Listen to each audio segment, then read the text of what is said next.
গত পর্বে যা ঘটেছিল, একটা বোতলে বন্দি ছিল একটা বেকুব জিন, আর সেই বোতলের মুখা খোলার সাথে সাথেই বেকুব জিন বেরিয়ে আসে। আর বেকুব জিন চিঙ্কু মাস্তানকে বলে, তুমি আমার মালিক, তুমি যা আদেশ করবে আমি তাই শুনবো। আদেশ কর, সঙ্গে সঙ্গে আমি তা করে দেব। আজ থেকে চিঙ্কু মাস্তানের সাথে বেকুব জিন হাজির হয়ে গেল।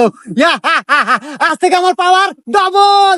তো আজকে পর্বে আমরা দেখবো চিঙ্কু মাস্তান বেকুব জিনকে কি আদেশ করে। চলুন যাই। এ বন্ধু, দেখ ঈদের সামনে মার্কেটে কত ভালো ভালো পাঞ্জাবি আছে, নুক কিনে নিয়ে আসি। আমার কাছে তো টাকা নাই। তুমি সারা জীবন টিয়া ছাড়াই মাস্তানি হয়ে গেলা, থাকো তুমি, আজ আমি কিনে নিয়ে আসি। না, বন্ধু গেল পাঞ্জাবি কিনবেন নাকি?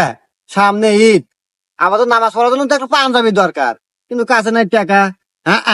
কে রে, আমার না বেকুব জিন আছে, আপাতত একটু পাঞ্জাবি চাই জিনের কাছ থেকে।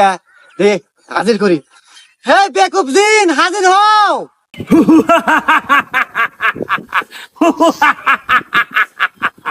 আদেশ করুন মালিক, আপনার জন্য কি করতে পারি? সামনে তো ঈদ, আমার ঈদের নামাজ পড়ার জন্য একটা পাঞ্জাবি লাগবে। যথাজ্ঞা মালিক, এখনই এনে দিচ্ছি।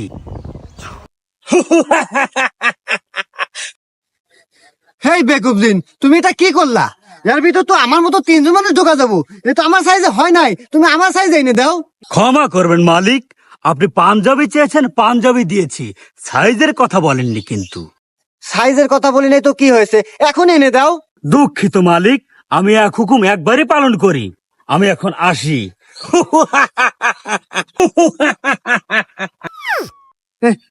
এই জিন, এই কি করলো রে? না, এই বেকুব জিন এটা কি করলে? পাঞ্জাবি দেন, আমি কি করবো? কি ব্যাপার, এই লোকটা এরকম গরু ধরে বসে রয়েছে কে? এ ভাই, এরকম গরু ধরে মন খারাপ করে বসে রয়েছেন কে? কি হয়েছে আপনার? কি আর কম দুঃখের কথা ভাই, গরিব মানুষ, সামনে কুরবানি, তাহলে গরুটা হাটে তুললাম নি, তা দেখেন না কি হুক না গরু, কিডো নিবে তা। একটা টেহা হলে এক বস্তা বসি কিনা খিলে তা মোটা তাজা হইলাম আনি ভাই, টেহার অভাব কিনা পারতেছি না। আরে গরিব মানুষ, টেহার অভাবে বসে কিনে হইতেছে না, গরু বসে খেলে হইতেছে না। সামনে কুরবানি ঈদ, বিক্রি করবো দেহি, সারা জীবন করলে মাছ থানি, আজকাল মানুষের উপকার করি। আর আমার সাথে তো বেকুব জিন আছি, চালি পারি বসে দিয়ে দিব। দে বেকুব জিনে ডাক দিই। হাজির হও বেকুব জিন। আদেশ করুন মালিক। হেই জিন, এই গরিব মানুষটাকে এই মুহূর্তে ভুসি দাও। যথাজ্ঞা মালিক।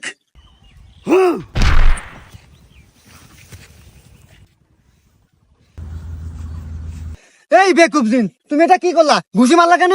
কেন মালিক, আপনি তো ঘুষি মারতে বললেন। আরে আমি কি ঘুষি মারতে বলছি নাই, আমি বলছি গরু খিলানোর জন্য ভুসি দিবেন নাকি? হ্যাঁ, আসলে মালিক দুঃখিত, বহুত বছর বোতলে বন্দি থাকার কারণে কানে একটু কম শুনতে পাচ্ছি। হায় রে, এখন উপায় হবো কি? উপায় হলো মালিক, দৌড়।